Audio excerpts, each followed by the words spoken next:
네, 외나무 다리입니다. 외나무 다리는 누가 만나는 곳이죠? 네, 기사 같이 보겠습니다. 야당 텃밭, 원희룡 잘못 와. 바람 불면 이재명도 위험. 어디 얘기인지 눈치채셨을 것 같습니다. 인천 계양 을의 얘기입니다. 여기 좀 볼까요? 원희룡 전 장관과 이재명 대표 웃으면서 악수를 하고 있습니다. 근데 웃는 얼굴로 정말 웃을 수 있는 얘기만 했는지는 잘 모르겠어요. 그 얘기는 제가 차근차근 좀 짚어보도록 해볼 텐데 일단 원희룡 전 장관 지금 계속 요즘에 계양 을을 돌고 있는 상황이죠. 옆에 이천수 선수가 늘 같이 함께하고 있다고 합니다. 근데 그 과정에서 저 이런 일이 있었어요 라면서 SNS에 이런 영상을 올렸어요. 같이 보고 오실까요? 안녕하세요. 인사드리겠습니다. 서로 이렇게 누가 먼저 하고 오늘 와! 아이고, 안녕. 안 받았겠다. 아, 저기 가요. 아이고, 알겠습니다. 아, 예. 자, 수고들 아이, 하십시오. 사장님 아무나 드리지 마요, 또. 아니요, 들어오는 뭐 거예요, 먹었는데 저희. 왜 그래요? 기분 나쁘게. 알겠습니다. 아, 네. 나 민주당원도 서로 인사하고 대화를 해야 되는 거 아닙니까? 네. 수고하십시오. 수고하십시오.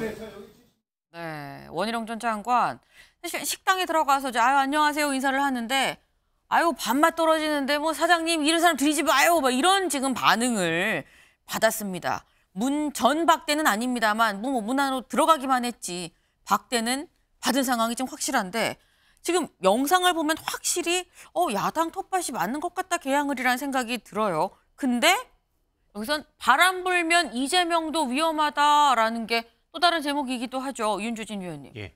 바람 불면 이재명도 위험한 곳이 계양을이라고 보십니까? 어떻게 보세요? 물론 가능성 차원에서는 이재명 대표와 이 계양을의 어떤 민주당세가 워낙 강하기 때문에 만약에 원희룡 장관이 정말 이긴다면 그것은 거의 기적에 가까운 승리라고 역전승이라고 봐야 되겠죠.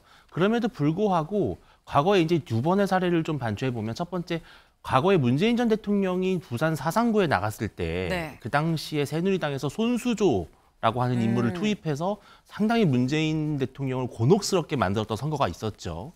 그래서 문재인 대통령이 전국 선거를 원래는 이끌어야 됐는데 지역에 상당히 좀 묶여있던 상황이 있었습니다.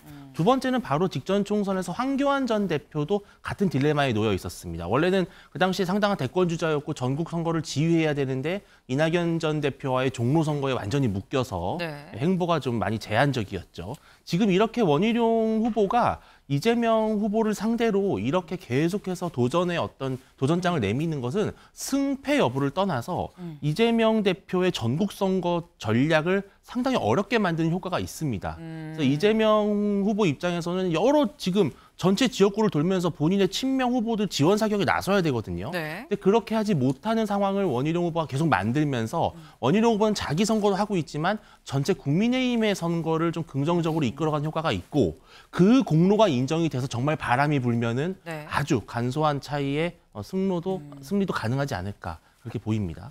지금 말씀은 원희룡 전 장관이 나옴으로 인해서 계양을 선거는 질 수 있지만 전체 국민의힘 선거는 이길 수 있는 바로 그 가능성의 카드로 원희룡 전 장관이 좀 투입된 거 아니겠느냐. 그 역할을 좀 톡톡히 하고 있다라고 말씀을 하셨는데 근소한 차가 되지 않겠느냐라는 좀 낙관적인 말씀을 하셨어요. 다음 기사를 좀 볼까요? 근데 이재명 대표 쪽에서 이렇게 얘기를 하고 있습니다. 이재명 측 보선보다 크게 이길 것. 원희룡 민심 변화하는 건 느껴. 지금 일단 이재명 대표 쪽에서는 보선보다 크게 이긴다. 이재명 대표가 보궐선거로 원내에 진입을 했죠. 계양을에 왔습니다. 근데 그 당시에 몇 퍼센트포인트 차였었냐. 그 당시에 이재명 대표가 10.49%포인트 차로 원내에 진입을 했어요. 근데 그때 10%포인트 차였는데 이번에는 이거보다도 더 세게 이겨주겠다. 충분히 가능하다라고 얘기를 하고 있는 겁니다. 더불어서 아까 저희 사진에서 살짝 봤죠. 두 사람 웃으면서 악수하는 모습. 근데 웃으면서 이런 얘기를 했다고 해요. 같이 볼까요? 원희룡 전 장관이 먼저 장소에 도착했는데 이재명 대표 차가 도착하는 걸 보고 잠깐 서서 기다리다가 건넨 말. 결국 오셨군요. 그러자 이재명 대표 무슨 말인지 라고 받아쳤다는 겁니다. 이게 김광삼 변호사님. 이제 선거 때가 되면요. 네. 교회, 성당, 그다음에 이제 사람이 있는 곳은 다 갑니다. 근데 아마 이재명 대표는 이제 재판도 있고요. 두 번째는 이제 당대표 대권 후보였지 않습니까? 그래서 사실은 저런 곳까지 가지 않아도 뭐 인지도는 물론 뭐 거의 다 있고요. 네. 당선 가능성이 높다고 그렇게 생각하기 때문에 거의 안 가요. 그런데 이제 엄청난 적이 나타난 거죠. 그래서 원래는 안 가도 될 곳을 지금 원희룡 전 장관이 계속 가니까 본인도 안 갈 수가 없는 거예요. 그럼 선거를 해보면 안 오면요. 왜 본인이 안 왔냐는 얘기를 하거든요. 원희룡이 뭐 여기저기 다 다니는데 또 민주당 지지자들도 그러는 거예요. 왜 우리 후보는 오지 않느냐. 아니면 저 제3자들도 아니 누구는 저렇게 공을 들이는데 누구는 뭐 이걸 따놓은 당상이라고 생각하는지 않느냐. 이런 생각할 가능성이 커요. 그러니까 결국 안 갈 수 없는 거예요. 그런데 민주당의 대표니까 또 민주당에서 할 일도 많죠. 재판이 좋으니까 굉장히 본인 시간을 쪼개서 가기 어려울 거예요. 네. 그러니까 뭐 A라는 곳 갔는데 바로 이제 복귀를 해야 하는 거예요. 그럼 B라는 곳에서는 왜 여기는 안 왔냐 옆에만 다녀가고 굉장히 이제 곤혹한 처질 거고 아까 원희룡 전 장관이 이기는 것은 뭐 기재에 가깝다고 하는데 이제 그 말은 전혀 동의할 수 없고요. 박빙의 승부가 될 겁니다. 누가 이기든지. 왜냐하면 지난번에 윤영선 국민의힘 후보고 했을 때 이재명 대통령이 당대표잖아요. 네. 대권 후보였는데 격차가 10%밖에 나지 않았어요. 그래서 엄청난 의미가 있는 거거든요. 뭐 최근에 여론조사 전체적도 그렇고 여러 가지 보면 특히 여기가 험지긴 하지만 이재명 대표도 불리한 게 굉장히 많죠. 첫 번째는 인천 지역 송영길 전 대표 관련된 돈봉투 사건이 있고요. 그다음에 이제 공천 파동이 있지 않습니까? 그리고 지금 본인도 선거운동을 하기 어려운 상황이 있고 또 하나가 원희룡 전 장관은 여당 쪽이단 말이에요. 그래 뭔가 공약을 내놨을 때 이를 실행할 수 있다는 그런 메시지를 계속 전달해 줄 거예요. 그러면 지난번 보궐선거 때와는 완전 천양지차가 되는 거예요. 그래서 누가 이기든지 제가 볼 때는 이제 박빙의 승부가 될 가능성이 크다. 저는 그렇게 봅니다. 네.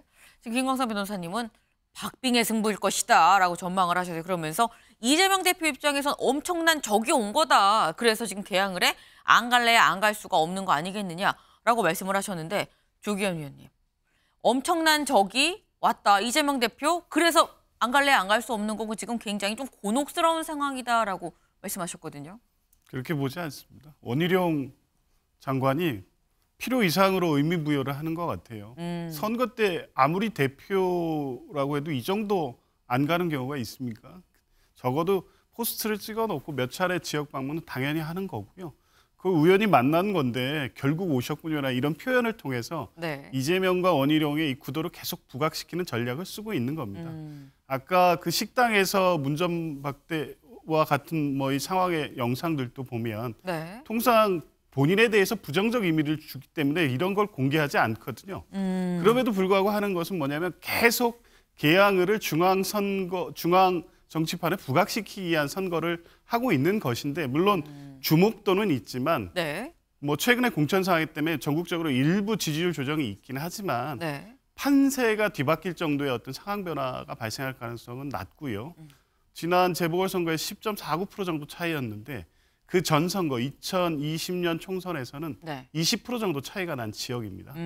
지금 뭐 공천 상황이 지나고 이제 3월부터 본선 구도가 되면 원희룡 장관은 현 정부 심판론에 또 일부분의 책임이 있는 분입니다. 이런 상황까지 겹쳐지면 10.49%와 20%의 중간쯤에서 지지율 격차가 형성될 것이다. 저는 그렇게 봅니다. 네. 이 말씀은 결국 보선보다 이재명 대표가 좀 크게 이기지 않겠느냐라는 전망을 내놓으신 거예요. 근데 아까 저희 봤죠. 결국 오셨군요. 그러니까 무슨 말씀을 둘 다 웃으면서 악수를 하는 모습이었습니다. 근데 여기서 번뜩 드는 생각. 이재명 대표 참 좀 곤혹스러운 상황일 수 있겠다. 저렇게 물어보면 생각이 드는데 한편으로는 이 지역에 계양을 지역에 나왔어요. 출마하겠습니다라고 얘기한 사람이 있죠. 누군지 영상 같이 보고 올까요? 저 유동규가 자유통일당 22대 국회의원 후보로 개항에 가겠습니다. 대한민국엔 그 아파트를 가지고 장난친 정치인이 있습니다. 그 사람이 바로 인천 계양 을의 국회의원 이재명입니다. 저는 이재명보다 잘할 자신이 있습니다. 네, 주원기 의원님. 좀 전에는 원희룡 전 장관이 결국 오셨군요 했는데 분명히 선거 기간 동안 유동규 전 본부장도 같은 지역에서 만날 수도 있거든요. 그 유동규 전 본부장이 결국 오셨군요 하면 이재명 대표는 뭐라고 말해야 되는 걸까요?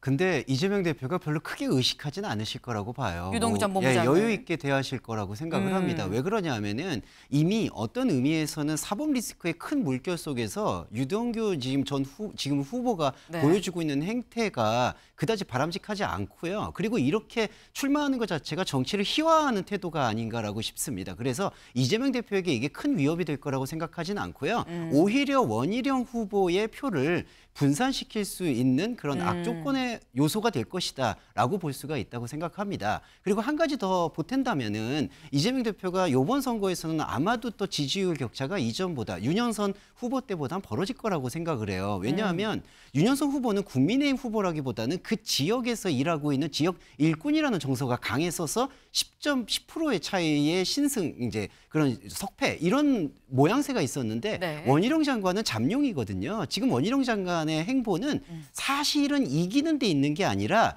내가 이만큼 국민의힘의 조용한 공천이라고 불리워지는 이러한 안온주의와 보신주의를 깨고 있는 진짜 윤석열의 어떤 개파다라는 거를 보여주려는 포석이 있는 것이지 진짜 승리를 요구한다고 생각하는 거는 저는 아니라고 생각을 합니다. 네.